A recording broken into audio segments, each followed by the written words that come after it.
यो काठमाडौँको पोखरा नगरपालिका ग्रान्डी टावर नजिकको दृश्य हो। यहाँहरूलाई हामीले यो देखाइरहेको दृश्यमा भर्खरै प्रहरीले लागु पदार्थ कारोबारी का विरुद्ध इन्काउन्टर गरेको छ।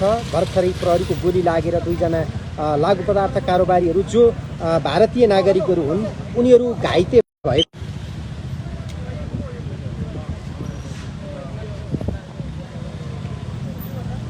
दुईजना लागु पदार्थ कारोबारी या कारोबार गर्दै गर्दाको अवस्थामा प्रहरीले प्रहरीमाथि फलामको रड हान्न लागिसकेपछि प्रहरीले गोली चलाएको थियो, जसका कारण दुईजना घाइते भएका छन् भने 4 जनालाई अहिले प्रहरीले नियन्त्रणमा लिइरहेको छ। उनीहरू 6 जना नै भारतीय नागरिक भएको हामीले जानकारी प्राप्त गरेका छौँ। अहिले प्रहरीले पक्राउ गरेका उनीहरूलाई भर्खरै प्रहरी कार्यालय महाराजगञ्ज पुर्याइसकेको छ भने 2 जना घाइतेलाई पनि प्रहरीले यहाँबाट लगिसकेको छ। यो दृश्य अहिले हामी प्रत्यक्ष रूपमा यहाँहरूलाई ग्रान्डी हस्पिटलको ठिक पछाडिको यो दृश्य हो।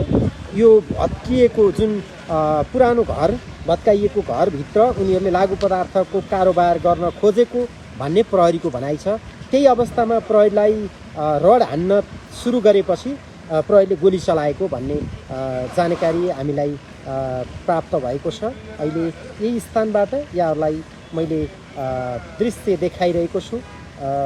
प्रहरीको गोली लागेर 2 जना कारोबारीहरू घाइते भएका छन्, उनीहरूलाई प्रहरीले लगेको छ। म यो गोली लागेको ठिक केही मिटर अगाडि उभिएर यहाँहरूलाई यो दृश्य देखाइरहेको छु। अहिले नेपाल प्रहरीको अनुसन्धान टोली यहाँ खटिरहेको छ।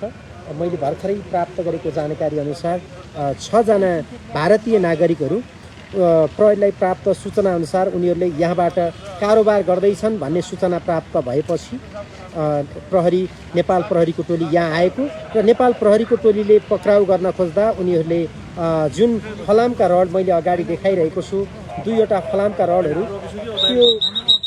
त्यो फलामको रड प्रहरीलाई प्रहार गर्न खोजेपछि प्रहरीले गोली चलाएको भन्ने सूचना हामीले प्राप्त गरेका छौँ। यो